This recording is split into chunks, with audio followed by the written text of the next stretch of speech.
So please continue meeting as we start our program. A little introduction for our speaker today. Again, thank you for technology. Jean Van Fleet describes herself as a Chinese by birth, American by choice, survivor of Mao's Cultural Revolution, defender of liberty. She was born in China, lived through the Cultural Revolution, and was sent to work in the countryside at age 16. After Mao's death, she was able to go to college and study English, and then she lived in the United States beginning in 1986. Now let's fast forward. It's 2021. She delivered a school board speech in Loudoun Country, Virginia, against critical race theory, and that went viral and ignited a national conservative media attention. And I want to pause here, and I want to pause and thank Cheryl and Beth and all of you that support efforts here in the Chatham County educational system.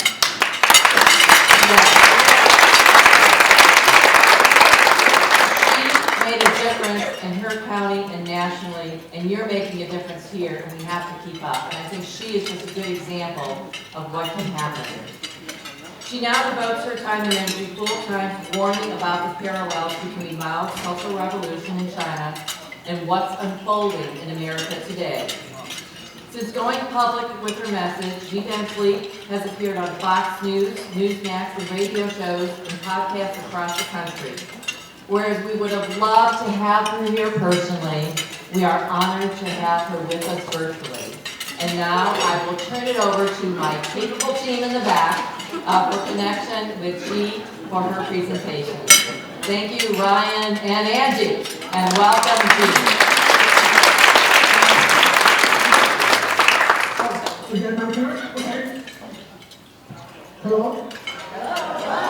Okay, yeah, thank you so much for having me. I'm so sorry that the weather stopped me from going to Savannah to be here, and but it's okay.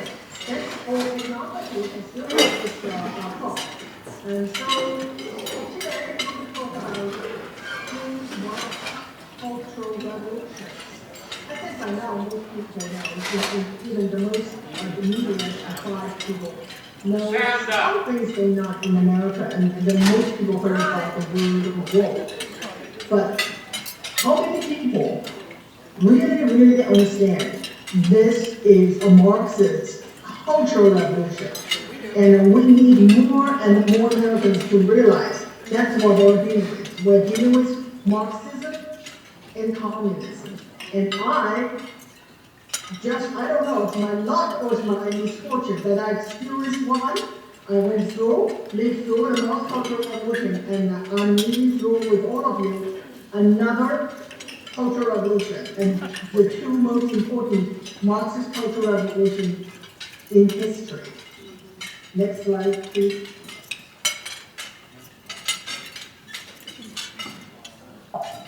Next.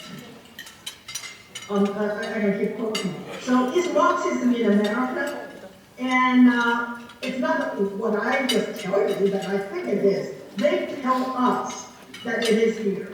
Throughout all sorts of radical demonstrations that we see, and they let us see that they are Marxists, they're socialists, they're communists, and we see the facts. The latest one I saw was the pro-Hamas demonstration in PC.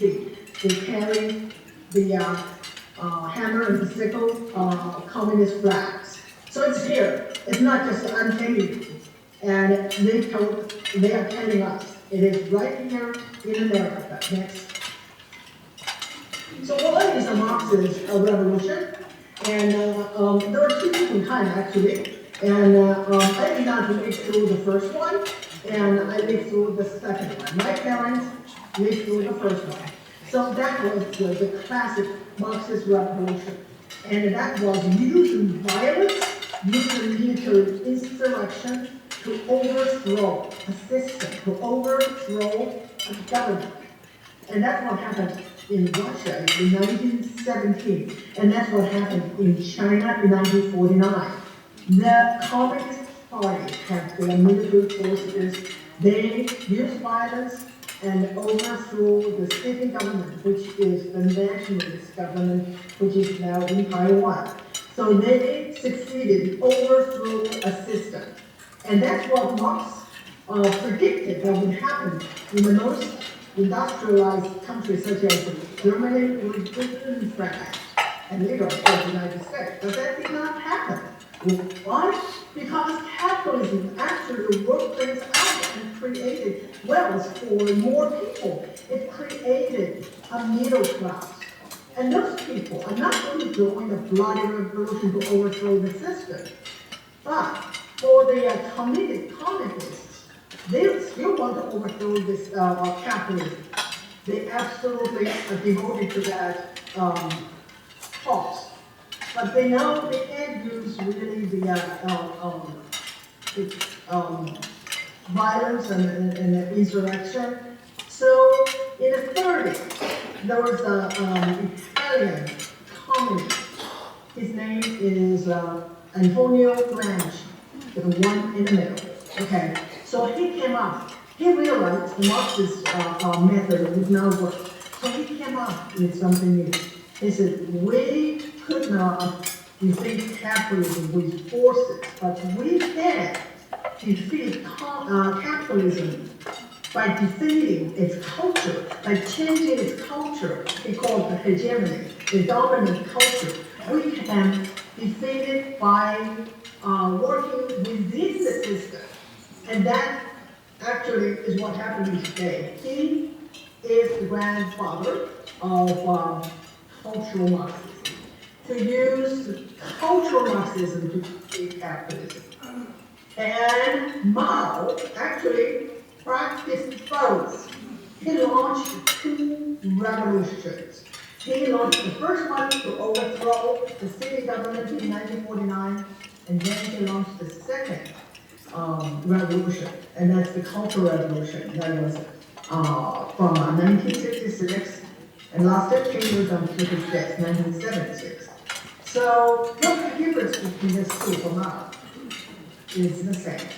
The first one was to overthrow state government, nationalist government.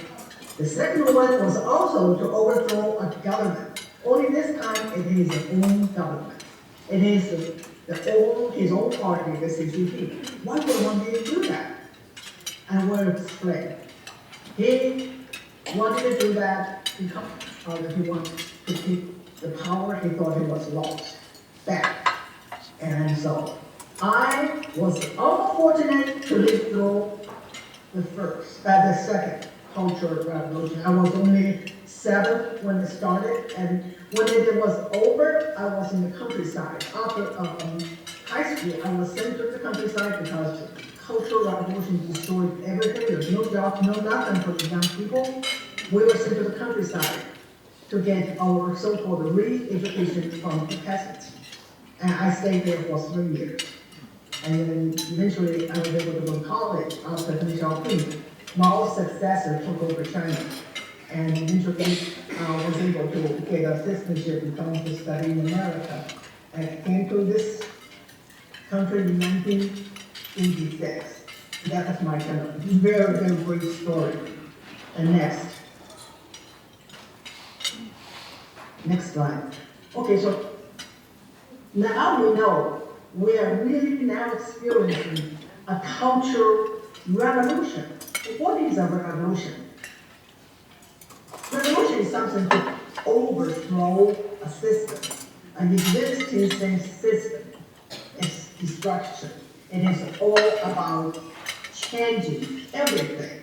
And Mao had this famous statement. Revolution is not a dinner party. It is violence. And indeed, it is violence. We just started to see it. We just started to have a little taste of it in 2020. So what they want to destroy? They want to destroy everything that is traditional. Everything that's in the past. Everything, they want to rewrite history, they want to erase history and rewrite history. And in China, It is very specific. They want to destroy 4 olds. Old ideas, old tradition, old custom, old habit. In summary, they want to destroy the Chinese civilization. And they want to destroy everything that is even CCP, but before the Cultural Revolution, because Mao believed those were not radical enough. It is erase the past. From the very beginning to up to the point that the Cultural Revolution was launched. And they did exactly the same thing that I call Chinese Red Guards did. And briefly, what is Red Guard? Red Guards were the revolutionaries. They were the revolutionaries to carry out the Chinese Cultural Revolution. They were kids. Okay, they were the most indoctrinated young people from elementary school to university. So the Cultural Revolution is mainly a youth revolution. We saw it in China, we see it here in America, and we see it in the West. So they did what they could, obviously, the target they can find, which is statues. Okay, in China, the statues were found in temples, in Buddhist temples, and I witnessed Red Guards destroy them. And then they had to change street names because they were not revolutionary enough. They were old-fashioned. Most of the streets before, use some traditional Chinese words, and then usually something that is very pleasant, but those are just old-fashioned and has to be get rid of. So here in the picture, we can see that the Red Guard take down the old street sign and put something new. Here's this anti-revisionism street. What is revisionism? That refers to Russia.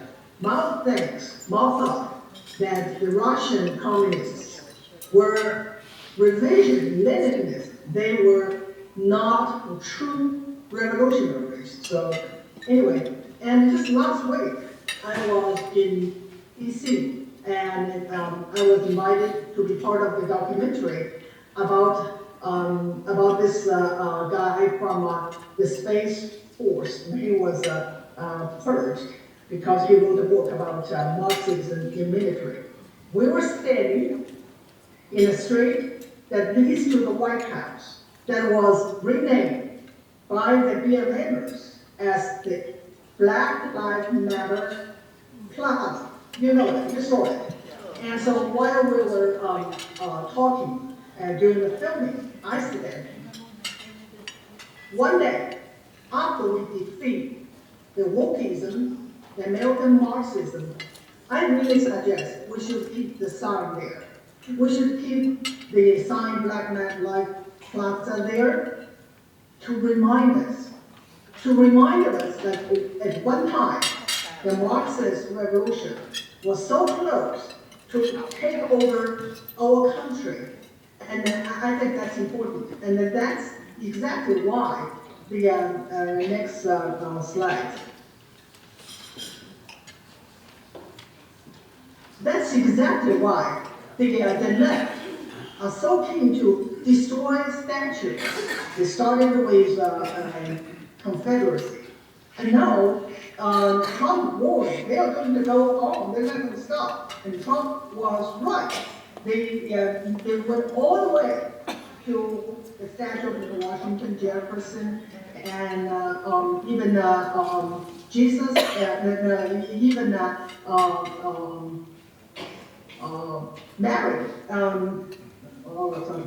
Virgin Mary, yeah, they went all the way because their goal is not just, they're not going to stop at Confederacy. They want to destroy everything, and they want to destroy the past, erase the past, and that's how you get young people to believe in something new. That is wokeism. You have to not let them know where they are from, not let them know their past. And they are here on the left. We saw this incomplete. We saw this chaos in 2020. Same thing happened in China with the Cultural Revolution. It's not called defund the police. It's called dismantle the criminal justice system. The police were told they were not going to hit back if the Red Guards hit them. And they were told not to go to the campuses where the violence took place. So they dismantled police and law enforcement so that the Red Guards could do whatever damage. And it's exactly repeat. And it is such a, for me, for people who been to cultural revolution, so obvious. It's actually exactly the same thing. But for most Americans, they were just shocked. They were shocked and they said, what happened to our country? Because they don't know history, because they were not taught the horror of communism, and they don't know it is history repeating. It is the Marxists taking over of our country. They want to fundamentally change America. What does it mean, fundamental? That means destroy the foundation of this country. Next. I try to be fast because we only have 40 minutes. So, part of the Cultural Revolution is destroying religion, especially Christianity. In China, there are many religions, and the most popular religion was Buddhism. Actually, Mao was not really worried about Buddhism because Buddhism is not an organized religion. And the communists, they really fear and hate Christianity the most because it's not just it's very well organized, but also it is from the West, and that's why they hate it so much.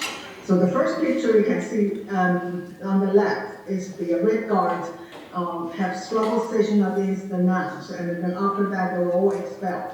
Before Cultural Revolution, there were still some schools run by the religious Christian organizations, and there were some churches still open. After the Cultural Revolution, it's all gone, wiped out, destroyed.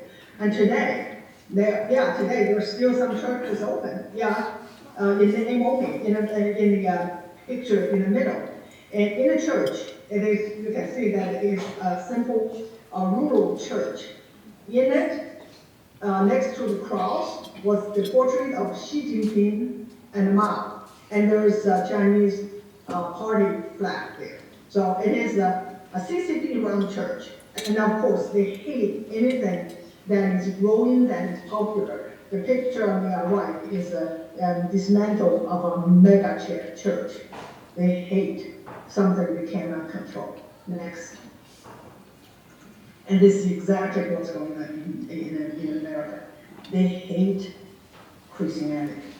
They absolutely have to destroy it. Actually, the reason that we are having all these young people participating in the Cultural Revolution is because the church has been weakened for so long and started way back in the 60s. And so that is actually the result we are seeing today. Okay, next. Not only they have to destroy people's faith, they have to destroy family. And this, too, were clearly claimed in the Communist Manifesto. Abolition of religion and abolition of family. They have to destroy the institution of family in order to control the kids, in order to set people against each other. On the left is a famous story of this guy. He was only 16 during the Cultural Revolution. He reported his mother because she was complaining something about the Cultural Revolution at home. As a result, she was arrested and executed. And this is not just some kind of unique story. This was very common. We were taught, as part of the indoctrination, that our loyalty should always place in the party and turn them out. If we have to choose between parents and the party, we choose the party, and that's exactly what happened. So many parents report their kids, and so many kids report their parents. Wife reported husband, and vice versa, and the neighbors. And they have to have that in order to divide the country, divide the people in order to control them. And this is going on in America. And look at the picture. And this, we can already know who is the problem of this family. And someone who wear a mask among his family and in the outgoing family. And that was the guy called Rick. He reported his father about being in Capitol during the January 6th, and now his father's in jail. And this happened, and this is not the only story. There are many other stories of children report their parents. And now we see what's going on in school. And the states just stepped in as the protectors of the children and turned them away from their parents and take away the rights of parents. That is exactly the same, both with the goal to destroy family. Next. And the main feature, in order to do all this, you have a revolution, you have to have enemies. And that is the core of Marxism, struggle, class struggle. You gotta have some bad guys. So you got somehow the people to fight against the bad guys. And that's what everybody knows by now, oppressors versus oppressed. And so that is identity politics. In China, it was started with just class. Haves, have-nots. If you have, you're the enemy. If you have a lot of land, you are the enemy. But if you just have a little more than your neighbor, you're also the oppressor. And many of the people lost their lives during the land reform right after Chinese Communist Party took over. And many lost their lives, up to 2 million. So their land were confiscated. Not only that, and then they were labeled what's called the black class, the enemy of the state. And that became part of their identity. They passed it down to their children and the children's children. Many were born enemy of the state because it's part of you being. Next. That's exactly what's going on in the West as well. Yeah, they still use class, like Bernie Sanders still use class to set 99% against that 1%. But that's not really the only way to divide. They use identity. In America, what is the most potent way to divide people by identity? Of course, by race. We know that, yeah. So they use race to set people against each other. But that's still not enough. Now they trying to explore what other identities they can use to group them together as oppressed. And so they come up with this powerful, really powerful concept of intersectionality, that you can be more than just one. You can have more than one identity. The more identity you can claim, the more oppressed you are. And eventually they have trans. Trans is not even real, but it doesn't matter. You can identify whatever you are, and you become oppressed. Next. And so people say, okay, it's all about identity. Really? Yeah, it looks so. Yeah, but it is not. Look at these pictures. Those are communists. Those were not landowners. Those were not the property owners. They were condemned. Why? Because they have the wrong ideas. They have the wrong belief, the wrong thought. And then they become the black class, the enemy of the state. Next. Same here. Do you think it's all about identity? Not really. All these people have the correct identity. Dave Rubin, he is Jewish, he's gay.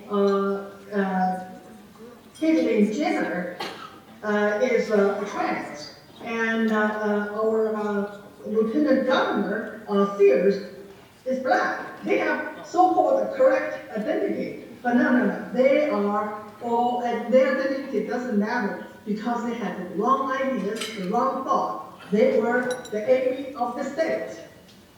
Next.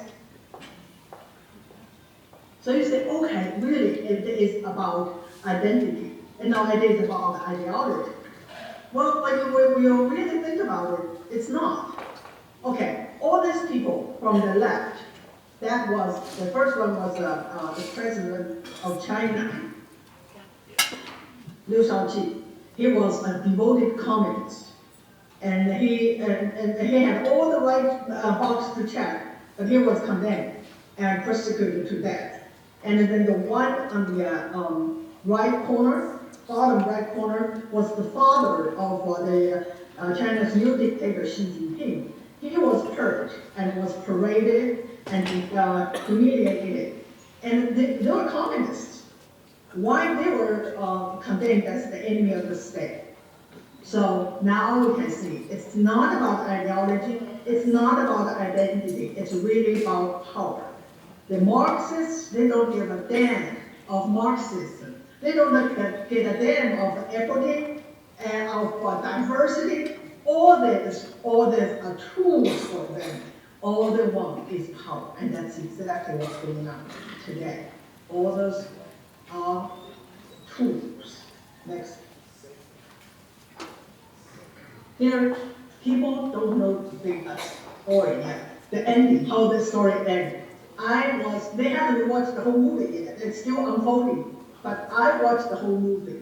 I watched the ending. Not only I watched the ending, I was in the movie. And that is Chinese Cultural Revolution. Here's the story of a famous writer. And she was born in a bourgeois, well-to-do family. And from the left, you can see she was like a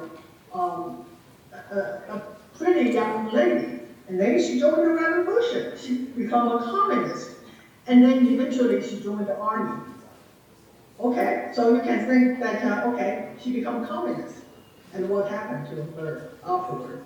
She happened to have the wrong thought, the wrong idea. So she was condemned as the rightist and paraded around, denounced and humiliated. And that's the ending that the BLMers, the Antifas, the social justice warriors, they don't know yet that the same thing will happen to them. Next. They have no idea. The same thing will happen to them, and because the same thing happened to the Red Guards. The Red Guards were given the power to carry out the revolution, to destroy everything, to denounce all the people that now want to take them out of power. And they have the power just like today, the Red Guard in America, the BLMers and all that. And what happened? After the job was done, Mao killed some of them and sent the rest to the countryside to get re-education of the peasants. So that's ending that we need. I tried so hard to tell the social justice warriors in America today, this is what awaits for you. Nothing good, no good ending. Next. Okay, I just dashed through the presentation. There's so much to tell because it is history repeating. So please get my book and read it and understand. Next. So people ask me what to do. That's very important. We can't just talk about and talk about. We need to know what to do. And of course, in order to fight back, we have to understand what we're fighting against. And I think it's important. That's what we're doing now, and that is the reason I wrote my book. After that, you can't stop just there. So, okay, understood. You have to expose it. You have to share it with the people that within your circle of influence, especially young people. We have to let them know because they never told the history, and we have to resist. We have to take action. The resistance can be all sorts of things. It can be what I do, which is like I just really have it, quit my job, now I'm doing this full time. But it can be just as simple as resist and not participating in the lie. Don't go along with the lie. And a lot of people are afraid. I don't understand it, but I have to tell you, you are afraid today. Read until later if we don't stop it. You will do the living figure every moment, just like people like me in the communist country.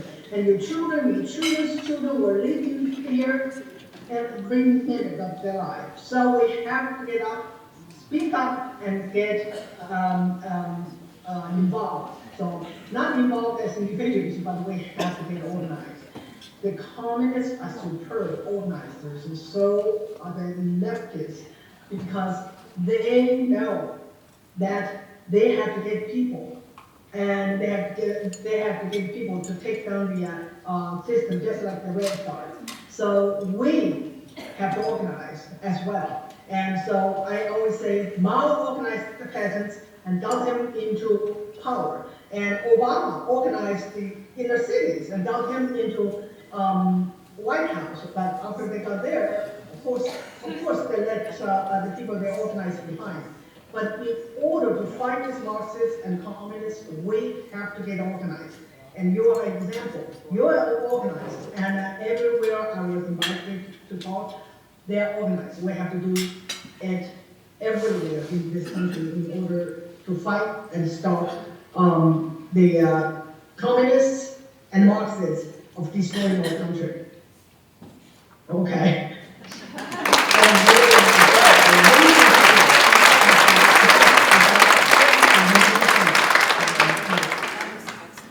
Okay, Gene, you can't see, well, you can't hear me either. Hold on. Any more questions anyone has? There we go. You can't see me. This is Jody. Hi. There were some times where I just held my breath when you were talking. And thank you so much for this very informative presentation. We have a couple minutes here, and I have a couple questions for you. The first one, here's the question. Many Americans have come under the spell of propaganda, believing the media's narrative. How do we convince others to stop believing in this mental destruction? Well, I think that's what you're doing, that's what I'm doing, but we have to get people to really pay attention to the information. It's not easy, I know it, but you know what? I'm thinking, people say, you always talk to, preach the choir, you should go to the left. But I'm thinking, actually, among the conservatives, a huge number of them don't understand. They actually have no clue that we are fighting not the old left. We are fighting against communists. We are fighting against Marxists. So I would say that try your best, especially start with the conservatives, because we already share something so much in common. We love this country, we want to save this country, but we need to convince them. We're no longer fighting some kind of old crazy Democrats. No, we're fighting really communists. Okay, and I have a second question, but I can't quite read the handwriting. What's the question over here? Is somebody... Remember that I just can't quite read it. I could tell it was like my husband's handwriting, but don't tell him I told you that. Here, let me see. Miss Lisa's always helpful here. All right, here, do hers. Okay. Oh, gee, okay. We would like to know what happened to your family. Okay, so this is not this.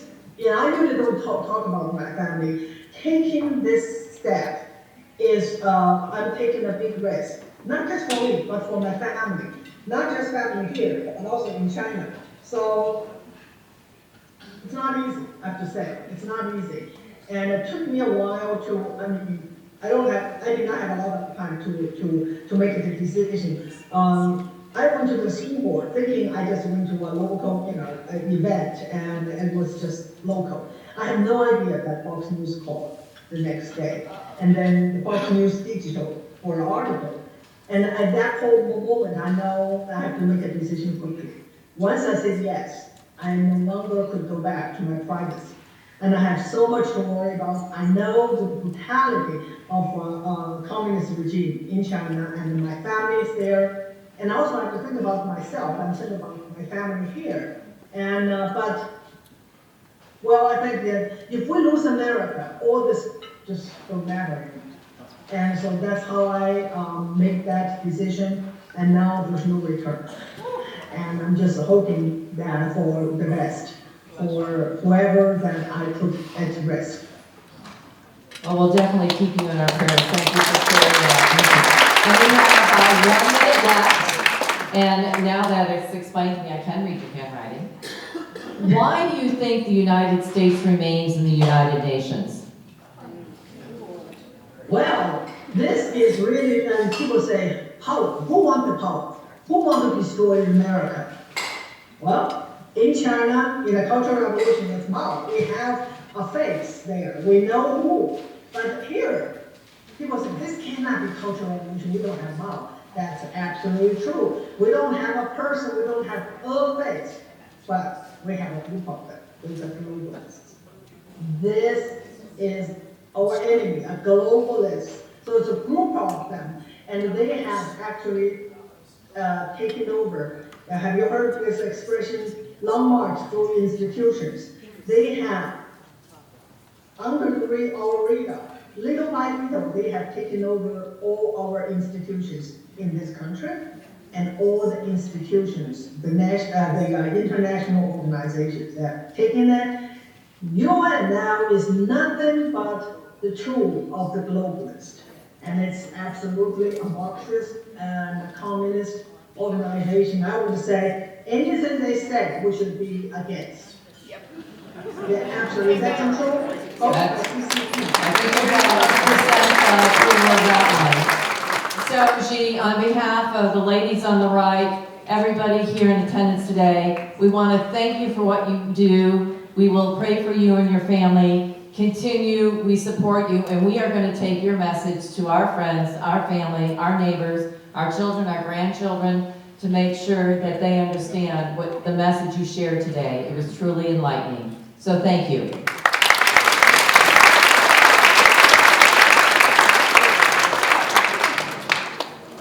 Woo. Okay, Jerry, you get to follow that.